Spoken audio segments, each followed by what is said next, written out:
And now I think the attendees will have to be let in. I'm going to let them in. I've made you the host. Am I letting? Are people in? People are in. Yes, there are 13 attendees so far. Okay.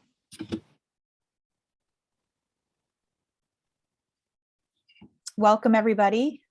Happy to see everyone jumping on here. We'll give it a few minutes since we know showing up exactly on time to a webinar can be tricky.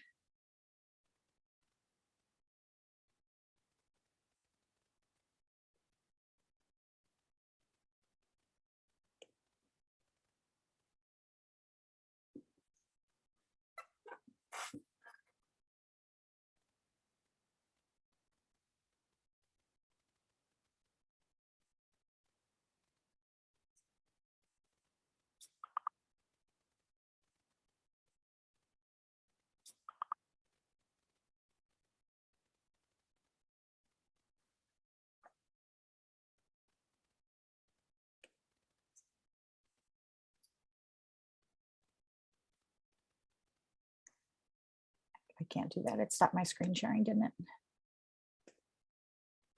Nope, you're still sharing your screen. Okay.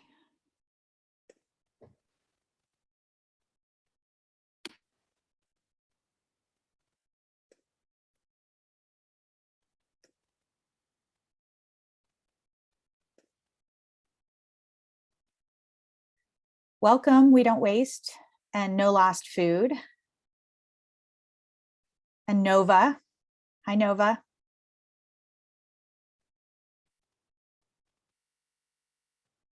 Nice to see everyone hopping on here. I saw your Slack, Jake. We are just going to give it another minute before we get started. Make sure people have a chance to get on here. I know every time I'm attending a webinar, I realize it's time for the webinar and then have to go find the link and always miss a few minutes. So we'll make sure that we give folks a minute to get oriented and find their links.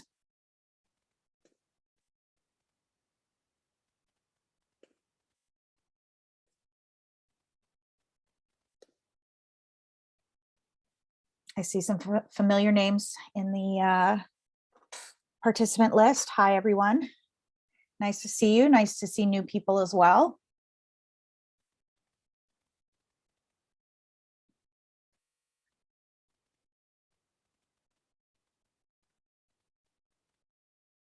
Oh, so many good friends here. Love to see you all. Wish we were in person. Hopefully some of you are going to ReFed in May. We will be there. If you're on this webinar and you're at ReFed, please, if you can find me and say hi. I'd love to meet you guys in person. It's always great to network and talk shop with other people doing the work around the country. Okay, hi 5:30. We're going to go ahead and get started here in just a second. What I do want to say is that I am a technological hazard. What I want to say is that if you have questions, please put them in the Q&A, not the chat. We will use the chat for other things during the presentation, but put your Q&A in the Q&A section. That way we can address them.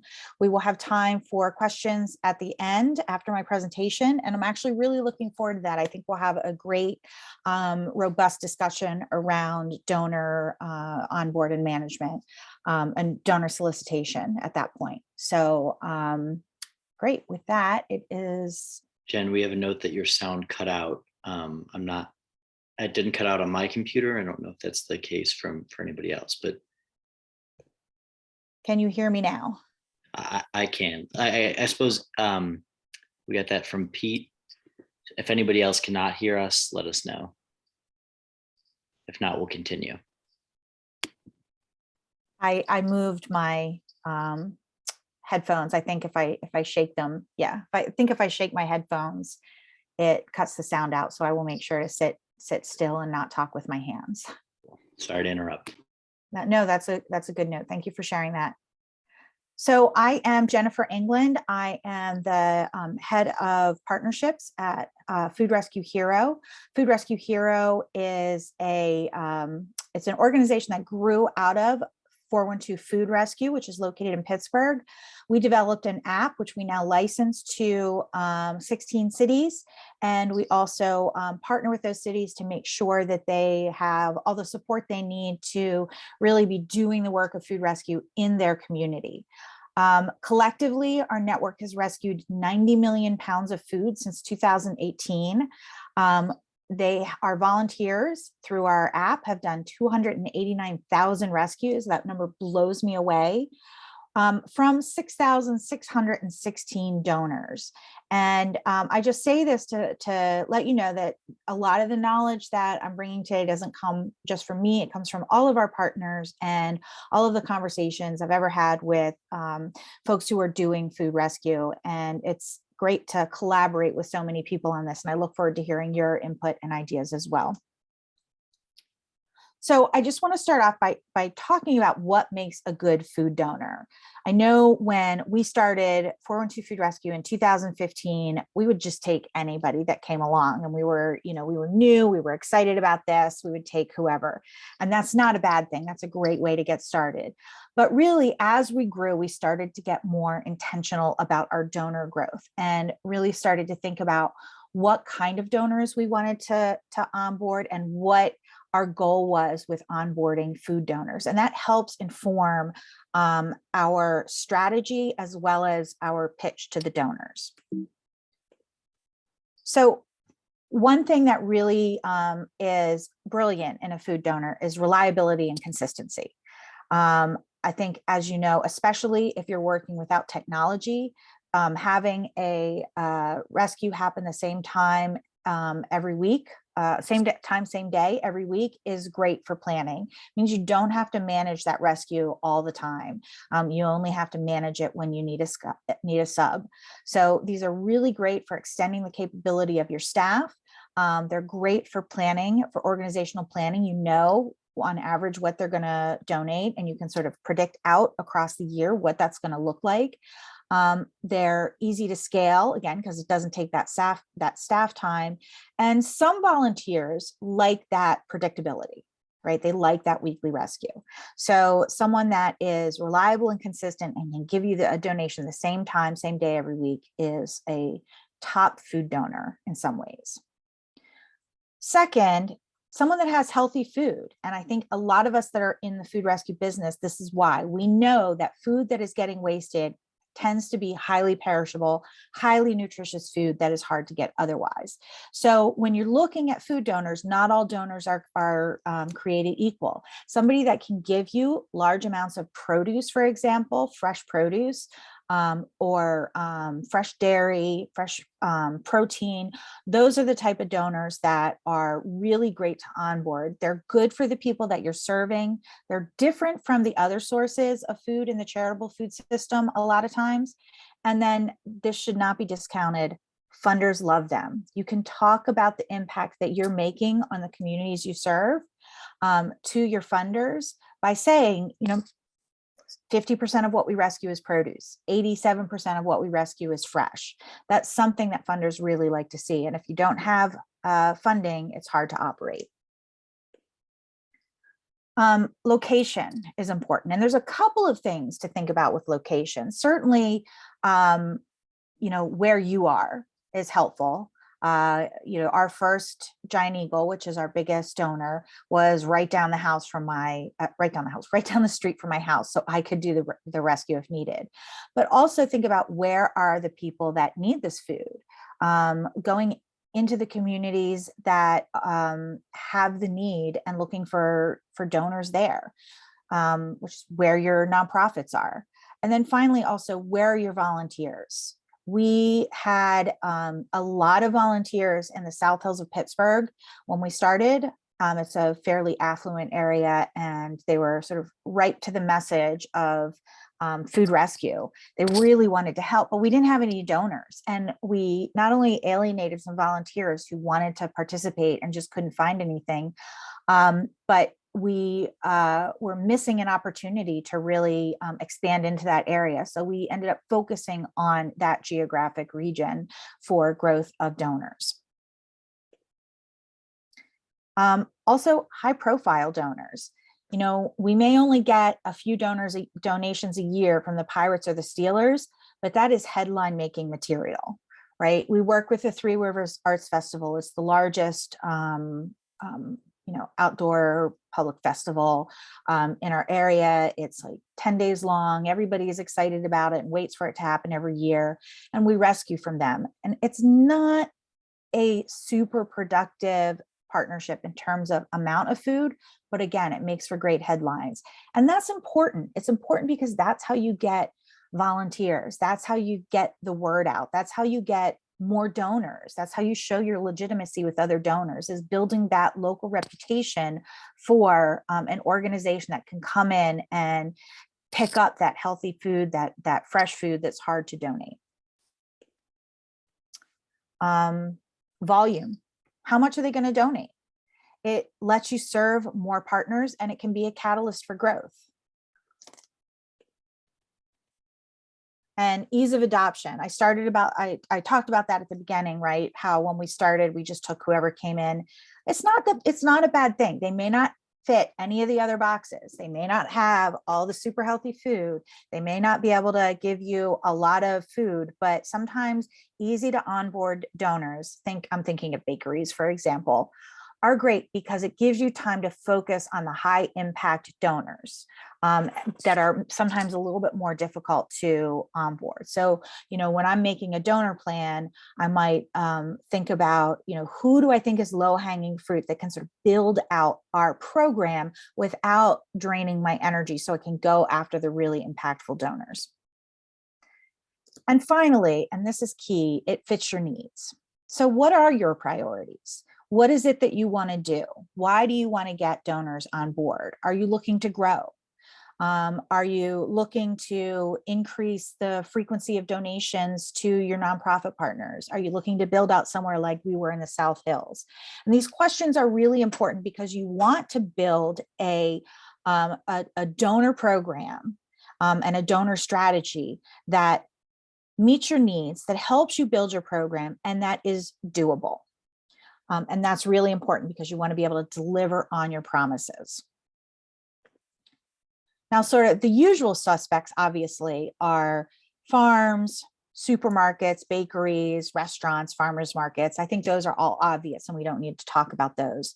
But try to think outside the box as well. And I know some of you are already doing some of these types of things. Schools, both elementary schools, middle schools, high schools, and colleges, universities. Universities can be great donors. Hospitals, we get actually really large donations from one of our children's hospital. They sometimes give us pallets at a time. Food trucks, or if there's a food truck prep kitchen or something like that in your neighborhood. And of course, festivals and events. So those are just some of the I call them out of the box ideas. They were ones that were a revelation to me when I thought of them, that they weren't the first donor I thought of going after. I would love to hear from from our participants, what kind of donors you have that are these out of the box ideas that might be a great fit for somebody on the call or even for us here that I haven't mentioned. If you've got other ideas, if you could throw those in the chat, that would be great. And then we'll take a look at those later. So, you figured out what your priorities are. You've got an idea of all the donors that are in the area, right? Make a list of the donors that fit your priorities. So for volumes, hospitals, like I said, or food distributors. If you're looking to increase frequency, grocery stores and retails. If you're looking to suture volunteers, where are they? What donors are there? And again, this all gets back to building a plan that will work. So you need to take into account in your recruitment what your staff capabilities are, what your volunteer numbers are. So, in South Hills, we needed donors, but we've also had places where we've had donors come on and we haven't had volunteers. And then that creates a different problem where you're really creating unhappy donors because you're not able to fulfill on the promise to them. So the recruitment, and I'll talk about this a little more in a minute, the recruitment is really just the first step. You want to make sure that you are providing donors with the service that you promised them, not just on day one, but throughout the relationship. And that helps you keep them, but it also helps you get more donors because you build a reputation for reliability. I will say as another example, I'm just going to throw myself under the bus of something that I did wrong is in our really first year of operating, we had the opportunity to work with Giant Eagle and Bruegger's, which is a bakery chain. So it's a grocery store and a bakery chain. And they came on both at the same time when I was the only person working for 412 Food Rescue, except for Leah, our CEO. And I thought, this is great. I'm going to onboard all 7 locations of our starter locations in 1 week and of each brand. So that was 14 locations that I thought I could onboard in 1 week by myself. That did not work. I think that we all know that that was not going to work. That was doomed to failure. And it led to frustration. And luckily, both Giant Eagle and Bruegger's stayed with us and, were willing to grow with us as I figured out that was a disaster. But your donor plan needs to be realistic, again, so that you're creating a reputation that will precede you when you go to talk to the next donor. And I mean, that's something really critical, is that your service of one donor becomes part of your sales pitch for the next donor. And this is, in fact, a sales pitch. Don't think of it as going and asking for a favor or for them to do something for you. You want to pitch this as a mutually beneficial partnership. This is really about sales. You want to put the donor at the center. Don't talk about you. And I know it's so tempting to go in and tell them all the great things about you and your organization and what you can do. But that should not be the center of your conversation. You want to ask about their needs and their concerns and their pain points. Then you want to talk about how your organization will solve these. So that's how you get all of those great things about your program into the conversation, is in response to what they're saying. If you go in and you just verbal vomit, which, sorry, that's a really gross image, but I tend to do that. I tend to just say everything that's on my mind, as I'm sure Jake and several other people on this call can attest to. If you go in and you do that about the amazingness of your partnership, you're not giving them time to think about really how you integrate with their operations. And that's key. You want to get their buy-in. And that first conversation or second conversation or first, second, and third conversation are where you can get them to be thinking of this as, again, a mutually beneficial partnership, something that does something for them as well as for you. So that means you want to understand the reasons that people donate. These are sort of the top ones, right? Good publicity. We see it all the time, right? Corporations saying, oh yeah, we donate, we give money, we give food. We are, a good corporate actor, right? Working with a food rescue organization gives them the opportunity to brag some more and to brag in their own community, because that's where that is happening. That food is being donated and being distributed in the community that they are operating in. There's tax benefits, and there's very real enhanced tax benefits for businesses that donate food. It lowers their waste management cost.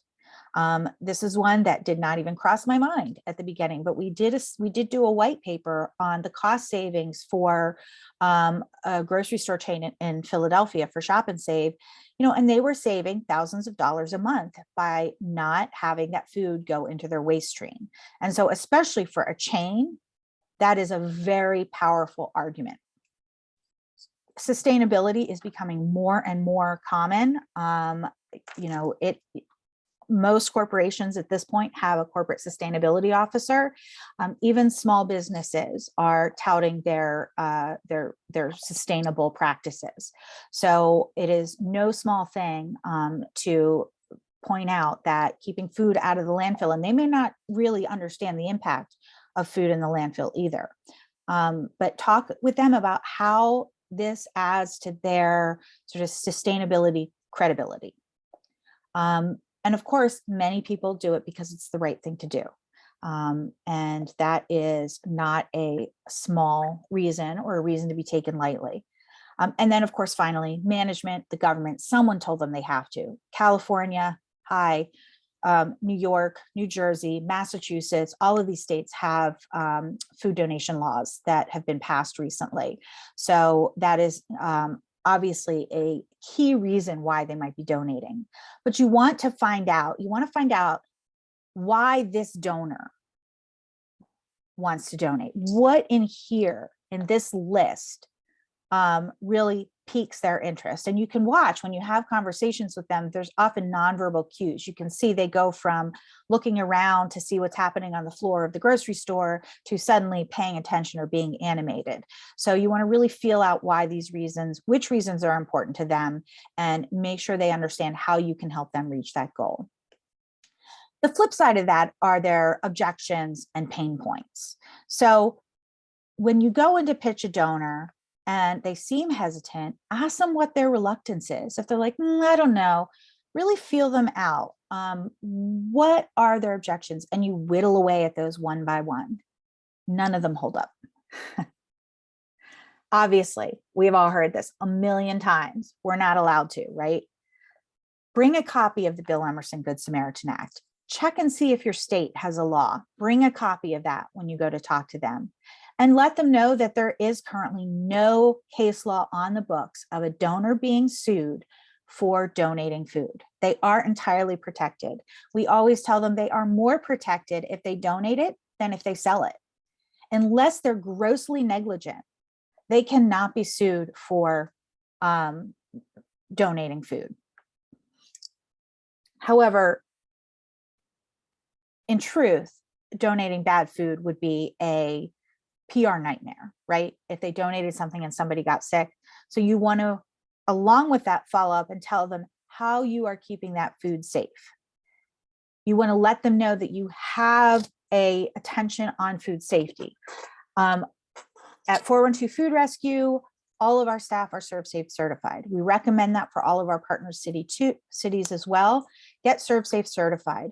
Be able to talk in the language they understand. Let them know how you're addressing TCS foods, temperature controlled for safety. Just even knowing that lingo is enough to make them feel a little bit more taken care of, right? So, let them know that this protection is there, but let them also know that you are going to protect them too. We hear this a lot. We don't have anything to donate. That's almost always not true, especially for grocery stores. I mean, certainly small restaurants may run a very tight ship and they kind of have to, so they may not have anything to donate, but most commercial businesses do have surplus. What this objection stems from is usually a misunderstanding about what you will take. So we usually go through a conversation with them, find out if they already do donate, what they donate, and then find out what they don't donate. So for example, a lot of grocery stores donate bread, and then they also donate frozen meat to their food bank, and they send their non-perishables to reclamation. That leaves a lot of stuff on the floor that's going to get thrown away. They don't think that you can take produce, most likely, because they're not familiar with the model of food rescue. They're used to food going back to a warehouse and being sorted and then going out. With food rescue, that direct distribution means that you can take food that needs to be on the dinner table that night. And that's something I tell our donors here, is that when they donate food in the morning, it's on somebody's dinner table that evening. Not only does that get them to think about, oh, okay, so that milk that's going to hit its sell-by date tomorrow, yeah, I can donate that. But it also is a very evocative image of people in need being helped today by their food. It's not a distant possibility. It's somebody in their community that will have dinner that night because of their contribution. You know, we've all heard this too. We already donate to blah, blah, blah, this other organization. What we say is that we say we are the and, not the or. Donors oftentimes think that when you come in and ask for a donation, you're looking to displace the organizations that are already there. You want to make them understand, at least I hope this is the case. We don't want to take food from anybody. Anybody I've talked to in this industry doesn't, because our concern is about getting good food to go to people, not to raise our numbers or anything like that. So if it's already being rescued, great, work is done. But most organizations that have somebody picking up don't have somebody picking up every day. They have plenty of room in their schedule. So talking to them about not displacing who's already there, but about coming in and filling in the gaps. And that's really what food rescue is good at. It's at filling in the gaps. You may even want to talk to them if they're working with, for example, a church down the street. That church may be struggling to pick up their donations. You might be able to help that church get those donations from that store to their church without utilizing their thin volunteer base. And that was especially true during the pandemic. And I suspect is something that's going to continue for a while, is that the volunteer pool at some of these local food pantries and churches is a little thinned out. People who are immune suppressed or vulnerable or older may not want to be doing the volunteering anymore because they're concerned.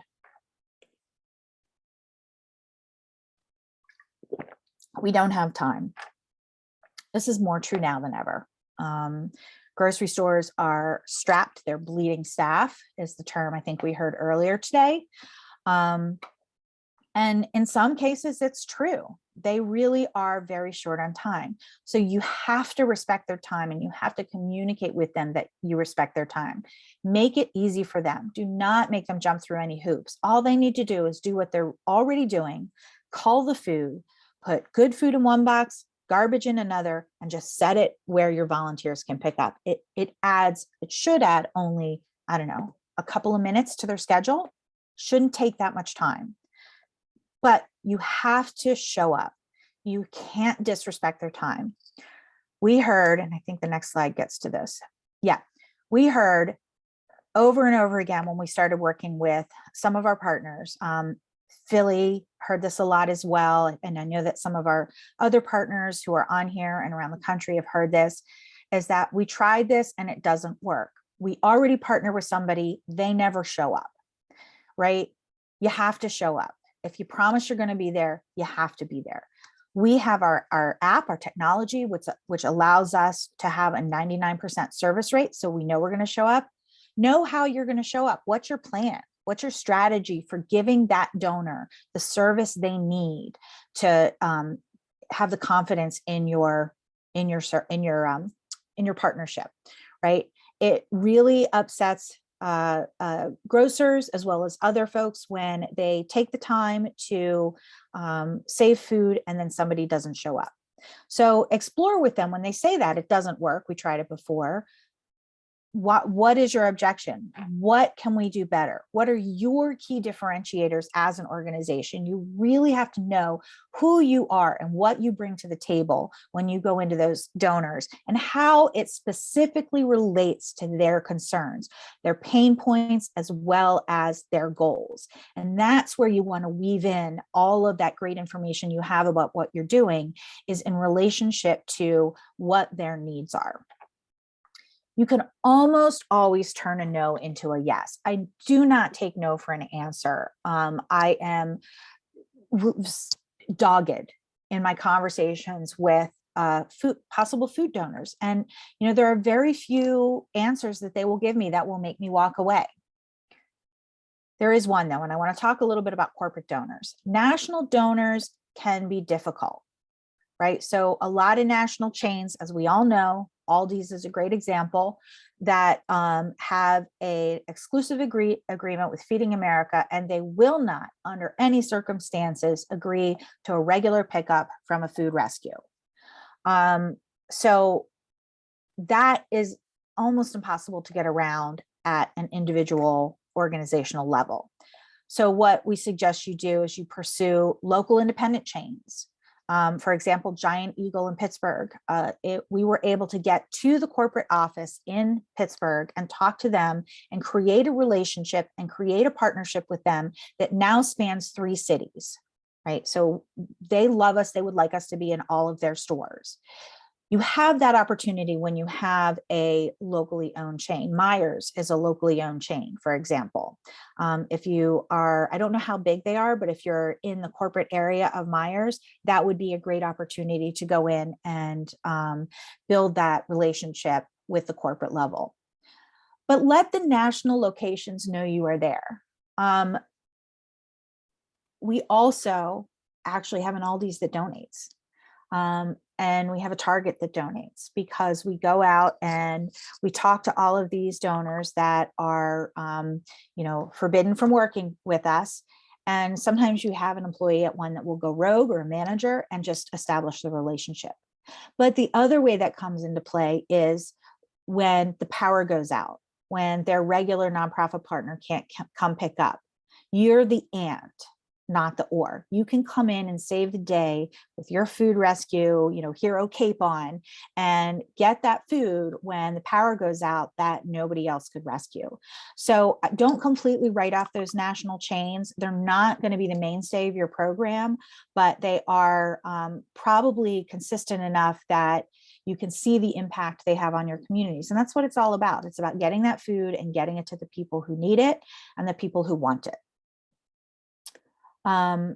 With that, I am going to first look in the chat and see what kind of great suggestions we have in here for donors. Trucking companies, that's a great one. We have had a little bit of luck with that, but nothing consistent. That's from We Don't Waste. If you want to pop into the chat, is that like a regular relationship? Have you established a relationship with them?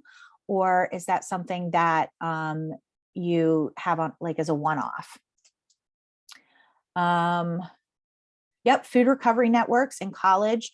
Samantha said partnering with food recovery networks. We work with the one at Pitt. They're great partners, and you can really offer them some support. Sometimes they struggle with consistency of students, and you can be a great backup for them.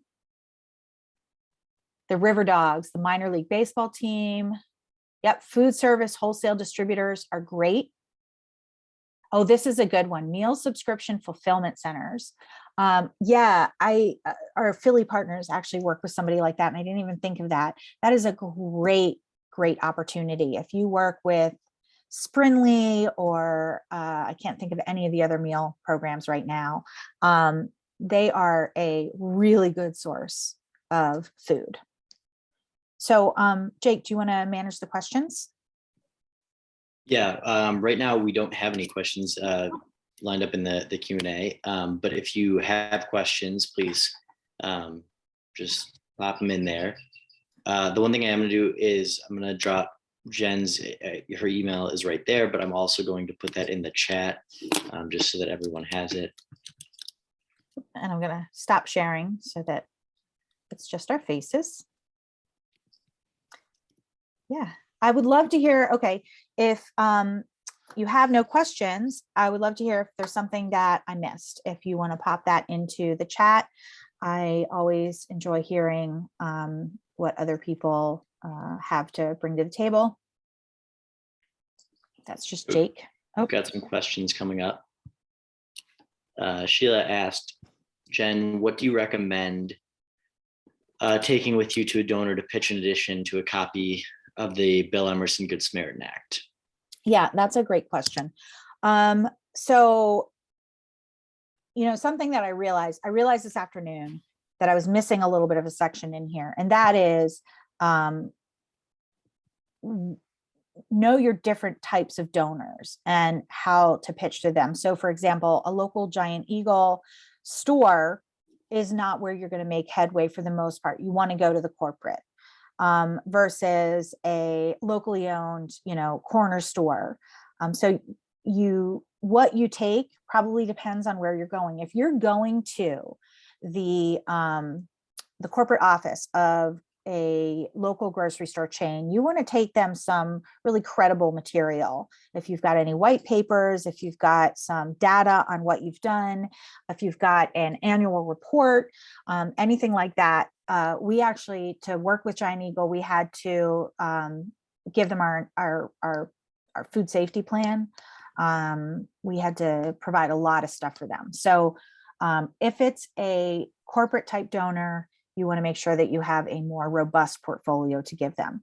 If it is a in the store manager, you know, a restaurant that is working, a bakery, a wholesaler, somewhere that they're busy and they're talking to you during work, you want to give them something along with the Bill Emerson Good Samaritan Act, just something that shows that you're a credible organization. I really like to have a full color trifold or something like that to show that you're not, you know, that you're real, that you're legit, right? And yeah, that's about it.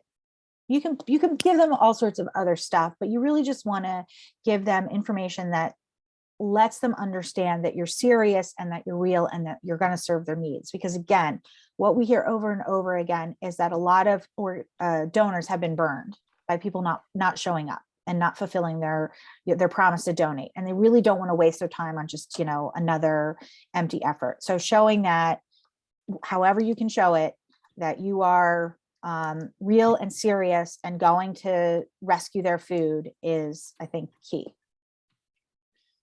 Got a question from Sarah. What are some methods of outreach that has worked best for you? So I like to go to the donors in person. I have done mailings and emails, and that's not a bad way to sort of seed the ground. It kind of helps get them know that you're there. And you know what they say, a person has to hear something 7 times before they remember it. So it's kind of like going along that line of thinking, is that hopefully you've got some press, you've got some social media, they're coming across you somewhere else, and then you send them an outreach, an email, a snail mail, whatever it is, and then you show up in person. So when you show up in person, they already have some sort of inkling that your organization is, is legit. It fires off the neurons in their head. So that's kind of the path that I like to go. Oh, the other thing that I didn't mention is if you can get a warm intro, get the warm intro. That always 100%. The warm intro trumps all. So if you know somebody that knows somebody, if you have a board member that is neighbors with the guy that owns the produce distributor or something like that, take advantage of that. We have a question. Can we talk a bit more about corporate donors? We have local chains here in Northern Virginia, but they always mention a corporate issue, which I think there was something in the chat. I don't know. Please keep questions to the Q&A, but I think there's something in the chat about that. Pete asked, I spoke with a donor yesterday who's a small grocery chain, and they said their corporate policy prevents them from donating any perishables. Ever run into that? So yeah, that's just so most likely there is no policy, right? Most likely they're just shuffling you off. If there's a corporate policy, let's say it's a local corporation, right? Most likely. So like something like a Meyer, Giant Eagle, I don't know of any others, but I'm sure there's other local grocery store chains. Then go to the corporate office. Talk to them. The reason they're not going to donate perishables is they're worried about spoilage and making somebody sick. A banana that goes bad, like it goes brown, nobody's going to eat a banana that's so far gone it's going to make them sick, right? So whole produce, everybody should be donating whole produce. You don't really even need any special training to handle whole produce safely. But that being said, go in there with the knowledge of food safety. Talk to them about respecting the food, the temperature chain. That's not the word. Sorry. Totally blank. Cold chain. Thank you very much, Steve. Yes, talk about protecting the cold chain. It's not out of refrigeration for more than X amount of time. It's required to once it's out of refrigeration for 4 hours, it has to be thrown away. Show them you understand that, right?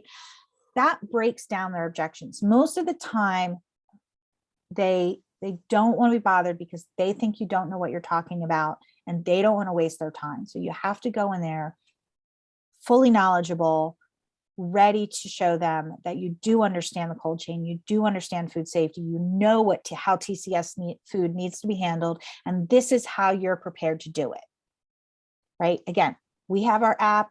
It gives us real-time tracking. We know all of our rescues are under 30 minutes. That's how we protect it. How do you protect it? Just know your stuff. That's it. You've all got ways. You're all thinking about this. Nobody wants to be the organization that gets somebody sick, right? I'm sure you've all had conversations. So show them that you're knowledgeable. Mary asked, any success with social, assuming that means social media. So yeah, absolutely. We certainly get unsolicited donors all the time. We have a donation form on our website they can fill out. It goes right to our app. People fill that out all the time when they have a donation, or they used to call us or text us or whatever. And it's unclear exactly where they come from. They may have heard about from a friend, but I do not discount social media as being part of what elevates your visibility to the level that a donor knows to reach out to you. And again, it could be that somebody else saw that social post and told them, but the more visibility you have, the better. Yeah, and I think that's an underselling of it. I think it's an imperative part early on. People often don't think about the marketing, the social media aspect of it, and that's really important in the beginning. Credibility is so important, and that helps you get credibility. Mm-hmm. We have a question. Even No Lost Food asked, even with all this being done, some of them are giving a big no to food rescue. I guess that was more in the form of a question. So even with all this being done, some donors are still saying no to food rescue? Some donors are harder to get the yes from. So we have a local grocery store chain. It took us 3 years to get on board, but they're on board now. So that's why I say a no is not a no. A no is something you have to work on. It is it's the long game. You work with what you have now, you get on the donors. That's earlier. Remember I said those easy to onboard donors, right? You onboard those, you get as many of those in as you can to help fill the needs of the people that you're serving, right? But you work on that shop and save for 3 years. And then suddenly you've got, 20 stores and 1 million pounds of food. We've got another question. After an initial meeting where a donor is excited and agreeing to come on board, what's your follow-up strategy to get that first donation going? Yeah, it can be hard, especially with grocers. I've gone from, yeah, this is great to dead silence and had to follow them up. It takes persistence. My strategy is on that time, if I'm standing with them and they say, yes, let's do this, I say, great, can we start next Tuesday? Much to the ops team's dismay many times. But you want to get that starting gate set. Get them to commit to it. They're in, then they're in, right? You got a date, you're going. Don't give them time to reconsider. And that's like the best case scenario. If you don't get that, if you're like, yeah, this is so great, I love this idea, I just need to talk to my boss or my partner or whatever, or let me talk to my produce team. There's attrition there, probably 50% attrition, where you have to go back to the table and say, hey, I thought we were going to do this. And then you're going to find out that they heard new objections from somebody, maybe even objections you've already answered. And you're going to have to go back and talk to that person. So if they come back and they say, yeah, I talked to my business partner, they don't really want to do this, set up a meeting with the business partner, ask to talk to them, find out what their reluctance is. Chances are the guy that you spoke to first did not pitch it very well to his business partner. right? So see if you can get a meeting with her and get her on board to, to do it. You included white papers as something that you take with you when you meet potential donors. What exactly are white papers? Yeah, we don't always take them, but for like a grocery store chain, I would take it. A white paper is just like a study showing whatever you want to show, right? Showing the efficacy. We did a research.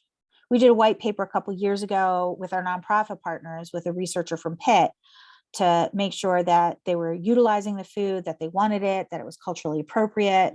We've done one with our grocery store chains to make sure that they are, to talk about what savings they have, just taking your data. And you don't need a researcher. That was a little bit more complicated. But for the grocery store one, we just took our data and we extrapolated. What is the waste haulage fee in your area? What are tipping fees in your area? What is it going to cost a grocery store to discard? We got 1 million pounds from Giant Eagle last year, right? What would that 1 million pounds cost them to discard? And then that's your white paper, right? That's how much they saved because they didn't throw it away. Please speak more about language. We found that the terms we use, food insecurity, food rescue, food recovery, can be too niche and confusing. A lot of niche language in the food access nonprofit space. What are the layman's terms? I mean, I think people in need. Yeah. There's a lot of horrible terms out there for people receiving food, people accessing food. And I try to avoid those. Sometimes other people will bring them up, but I usually use, people in your community that need food or are hungry. I don't really love hungry, but words like that for talking about food insecurity. Keep in mind, some of them may be really interested in hearing about that or hearing about food, nutrition security, but you're right. Feel them out, see where they're at. Food rescue is just food donation. Donate your food. It does take some explaining. Sometimes they don't understand. We're just the transport, right? We take it to where people want it and can use it. And that does take a little bit of explaining. At this point, most people in our area are familiar with it, but there's a lot of communication that happened to make that happen. So I would just say, food donation, but that we work with all sorts of different organizations and we make sure it gets to people who need it. Yeah, the ones that come to mind for me are, as Jen kind of alluded to, hunger, transportation, donation, food donation. Yeah, we've hit on most of them, but yeah. I think that is the last of the questions. If anybody has anything else, I'm going to post in the chat the link to next month's webinar right now. So everybody will have access to that. And I'll let Jen make any closing remarks about that webinar and anything else from today's webinar. Yeah, I mean, I'm so gratified to see so many people doing the work. This work, it's so important. When we started in 2015, it was a lesser talked about problem. And I think it's talked about now because of the work everybody's doing. And it's just great to see. It's great to see that they're passing laws in California. I think it's going to become easier to get those donors on board sooner rather than later. Until then, like I said, don't take no for an answer, plug away. It took us years to get some of these programs going, and that's okay. You have stuff that you're doing in the interim, and then 3 years from now, you'll have that grocery store chain on and it'll be great. And I'm available for questions. If you have anything, you can always just email me. You have my email. Oh, any thoughts on low volunteer turnout because of recent gas prices? Yeah, we actually just had a conversation about this today. Well, so our rescues are short. We keep our rescues short and close as much as possible. And I think that we're thinking about putting out some social media language about how quick the rescues are and how short they are. so that folks who don't know aren't scared away by the thought of having to drive for 3 hours. They know that, it's like 15 minutes away. It's a short trip. It's no worse than going to the grocery store themselves. So I think that's kind of the strategy we're thinking about employing. Jen, before we finish this webinar, do you want to talk a little bit about next month's webinar? Or do you want me to? I don't remember what it is. So why don't It you is do how it? to start a food rescue. We'll plug next month's is how to start a food rescue. I haven't written that one yet. Okay. Well, there we go. That's what it will be. So if you are interested or know people who are interested, Yeah. again, the link is in the chat. Be sure to sign up as early as today. Awesome. All right. Well, thank you everybody so much for your time and attention today. I hate these one-way webinars. I really hope to see lots of you at ReFed. Please come up and introduce yourself if you're there. I'd love to meet you. I see a lot of your names a lot, and it'd be nice to put a face to the name. All right. Thank you so much. Bye, everybody. Bye.